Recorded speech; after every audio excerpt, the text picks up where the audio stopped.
السلام عليكم ورحمة الله وبركاته. ازيكم عاملين ايه؟ النهارده هنعمل مع بعض الكيكة الجميلة اللي انتوا شايفينها دي من غير بيض ولا لبن. كيكة اقتصادية جدا، مكوناتها موجودة عندك في المطبخ. يلا قومي ما تكسليش وطلعي الحاجة من المطبخ ونعملوها مع بعض.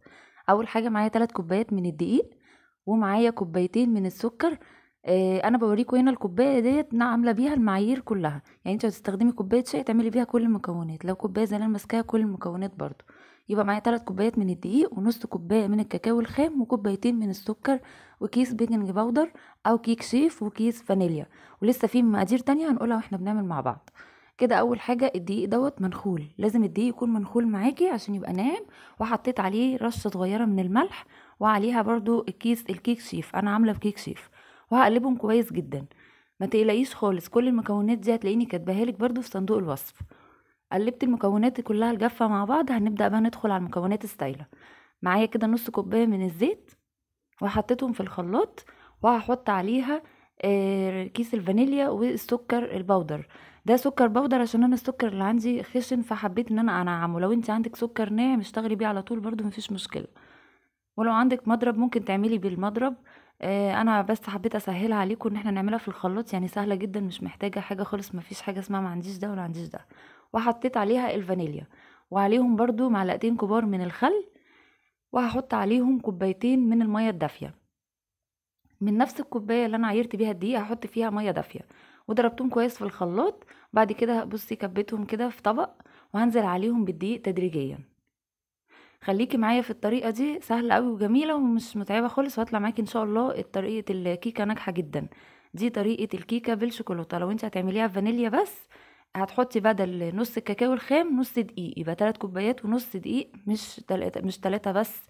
ونص خام اللي هو الكاكاو، يعني انت لو مش عايزة فيها كاكاو هتعمليهم بدل الكاكاو شيليه خالص وحطي 3 ونص دقيق، كده سهلة خالص اهي معاكي.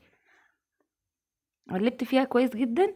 بصي وانت بتقلبي حاولي تبقي في اتجاه واحد، ما تقلبيش يمين وشمال وكده عشان ما تهبطش منك. خليكي في نفس الاتجاه وانت بتقلبي عشان ما تخرجيش الهواء منها.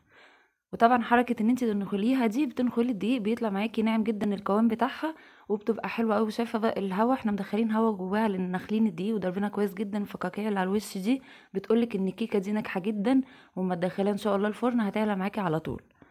كده انا قسمت المقادير نصين، علشان لسه هدخل فيها الكاكاو اللي انا عايزاها اخليها بالشوكولاته يعني، وتبقى طعمها بيبقى خطير جدا، خلي بالكم.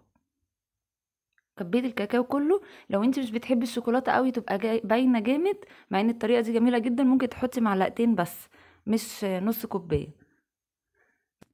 ما ننساش بقى واحنا شغالين كده، من اول ما نبدا نعمل الكيكه لازم الفرن يكون شغال.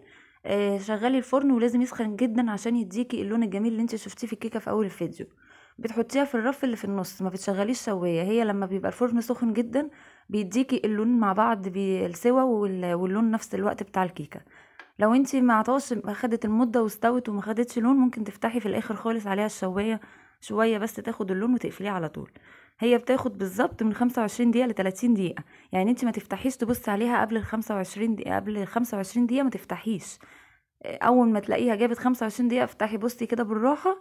وبعد كده طفي عليها لو هي استوت، لو ما استوتش سيبيها 5 دقايق كمان. عند ال50 دقيقة هتلاقيها استوت وبقت جميلة. ال30 معلش سوري، ال30 دقيقة هتلاقيها استوت معاكي بقت جميلة جدا. هتروحي طافية النار عليها وتسيبيها برضو 5 دقايق جوه، عشان لو طلعتيها على طول على البوتاجاز هتاخد صدمة وتهبط منك. فانت سيبيها 5 دقايق بعد ما تطفي عليها، وان شاء الله هتطلع معاكي جميلة جدا. بعد ما تسيبيها اما تيجي تطلعها ما تقطعيش على طول، لان هي ممكن تفرفت منك. المفروض ان انت تسيبيها تبرد بس وبعد كده تقطعيها، عشان في ناس غاويه ياكلوها سخنه بقى، استحملوا النتيجه. بس برضو ما بتبص قوي، يعني انا هوريكم في اخر الفيديو انا مقطعاها وكانت يعني برضو سخنه. بس شكلها ما قدرناش بصراحه، الاولاد شافوها عجبتهم جدا، ما قدروش ان احنا ما نقطعهاش وهي سخنه، ما صبروش. كده بقى شايفين الخطوة اللي انا عملتها هنا؟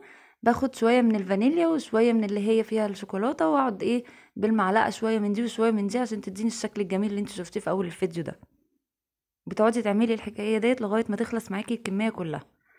طريقتها سهلة واقتصادية جدا، واحنا مش عايزين نعقد اي حاجة، وهتحبيها اكتر من الكيكة اللي فيها بيض او لبن. عشان في ناس ما بتحبش البيض تقولك الزفارة مزفرة، مع ان ممكن نضيع يعني بالفانيليا. بس والله الطريقة دي سهلة واقتصادية جدا، ما فيهاش اي تعقيد. خلاص كده انا خلصت الكميه كلها، دخلتها الفرن. اخدت معايا بالظبط 30 دقيقه وسبتها 5 دقايق بعد ما طفيت الفرن، وطلعت معاكم بالشكل اللي انتوا شايفينه ده. وهنا قطعتها وهي سخنه، هي دي النتيجه اللي انا بقول لكم عليها.